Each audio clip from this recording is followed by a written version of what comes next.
L'objet de cet entretien, ce petit déjeuner sur l'Algérie de demain, c'était montrer à un public français et à un public à la fois constitué par des entrepreneurs et de la diaspora que l'Algérie allait être demain un très très grand pays. Un très grand pays. Et qu'il ne faut pas s'arrêter à des anecdotes, qu'il ne faut pas s'arrêter à du conjoncturel. Structurellement, l'Algérie va être très puissante. Il y a quatre facteurs, quatre tendances lourdes qui vont lui donner à ce pays un relief particulier. C'est la montée en puissance de l'Afrique.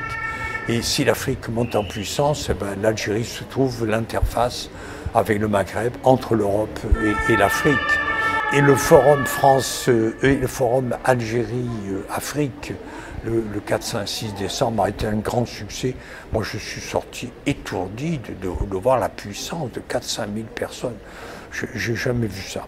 La deuxième chose que nous voyons comme tendance lourde, que nous observons, c'est l'industrialisation du nord de l'Afrique, du Caire à l'Algérie, au Maroc. Tout ce nord va devenir, à cause de l'énergie, de l'espace, va devenir une grande zone industrielle. L'Europe va se robotiser, l'Europe va perdre des emplois industriels, une partie, et l'Algérie veut se transformer, diversifier ses exportations, diversifier sa production, et donc le nord de l'Afrique et l'Algérie vont récupérer des tas d'activités.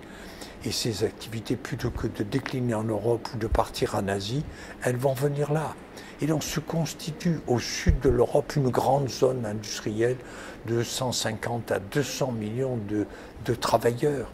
Et il vaut mieux, plutôt que de voir les Algériens et les Maghrébins monter dans les usines en Europe, il vaut mieux voir le capital descendre et s'installer en Afrique du Nord.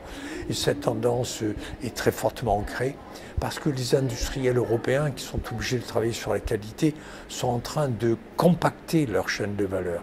Ils ne veulent plus avoir des établissements au Vietnam, au Brésil, en Afrique du Nord, en Australie. Ils compactent sur 2-3 000 km leur chaîne de production et dont l'Afrique du Nord et l'Algérie rentrent là-dedans. Le troisième événement qui me paraît important, c'est la vision géopolitique, la dorsale. Le fait que les Algériens, avec les Chinois, aient l'idée de traverser l'Afrique occidentale, de passer directement de Alger à Lagos au Nigeria, c'est énorme.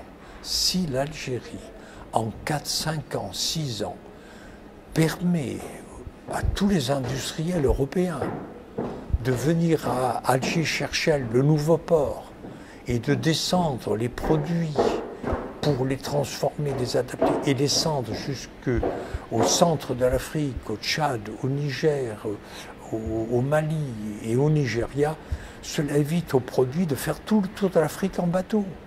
C'est énorme.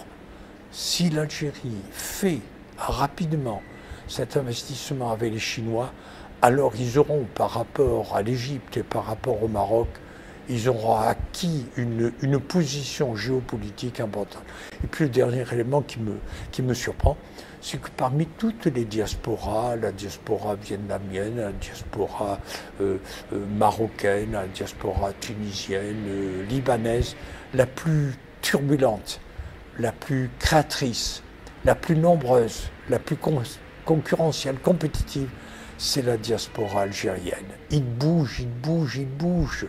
Et surtout, c'est la diaspora qui vient de la Silicon Valley. Voilà.